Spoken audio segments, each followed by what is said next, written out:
This is in response to Dr. Paul Krugman's article in the New York Times on Monday, November 16th, 2015, Fearing Fear Itself. Obviously a takeoff from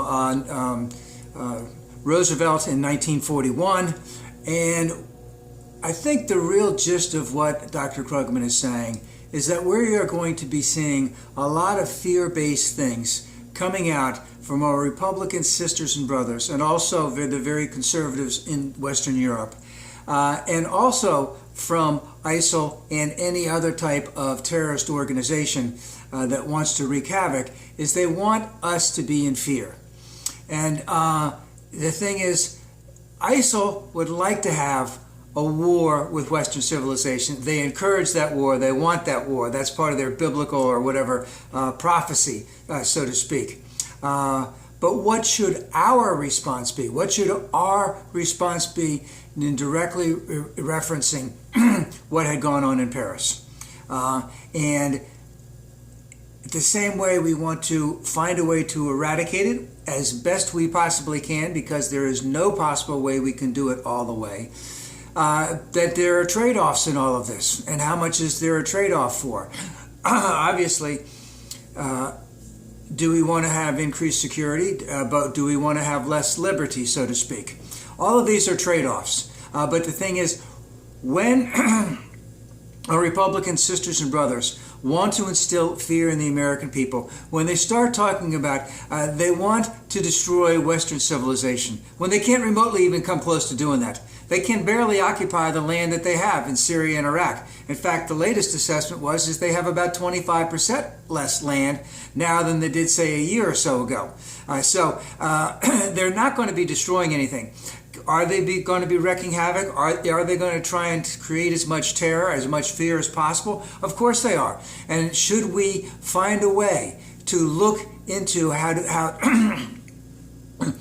to infiltrate those types of terror cells, infiltrate those lone wolves, anything that we can do within the realm of legality? Yes, we should be doing all of that. But again, the concept of fear is going to play very, very greatly in the election of 2016, and is also going to be playing very, very greatly in terms of our response to what's going on and what has happened in Paris.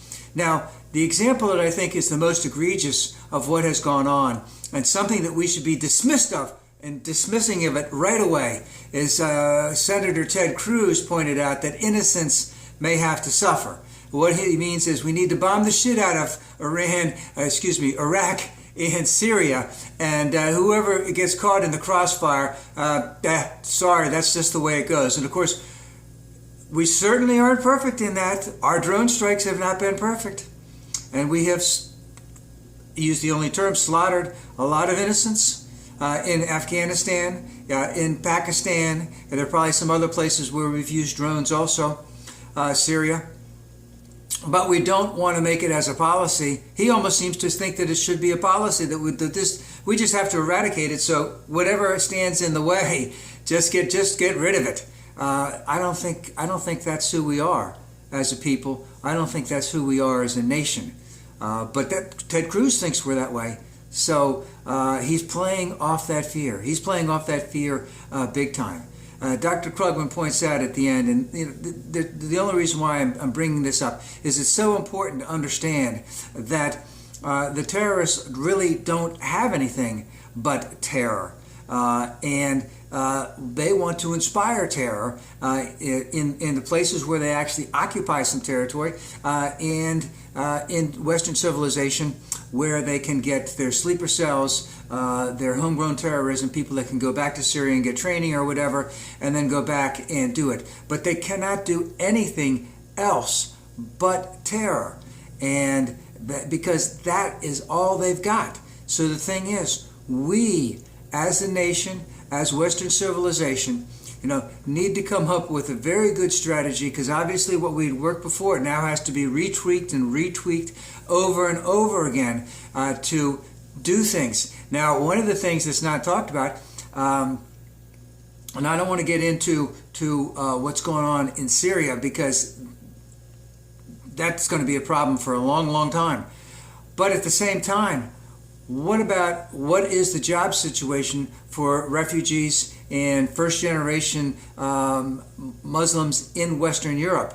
What is their education situation? Have they been absorbed by the population? Have they been rejected by the population, just living on the outskirts of areas, so to speak? How much can that be improved? Can there be more training? How can we help them assimilate more? Perhaps more of them would assimilate if they had jobs to go to. I know that's a big problem as an example in Egypt, because there's decent university system, a lot of graduates coming out, but there's no jobs for them anywhere. So we need to look at a whole community-wide aspect of how to deal with this, not just in terms of bombing people to smithereens.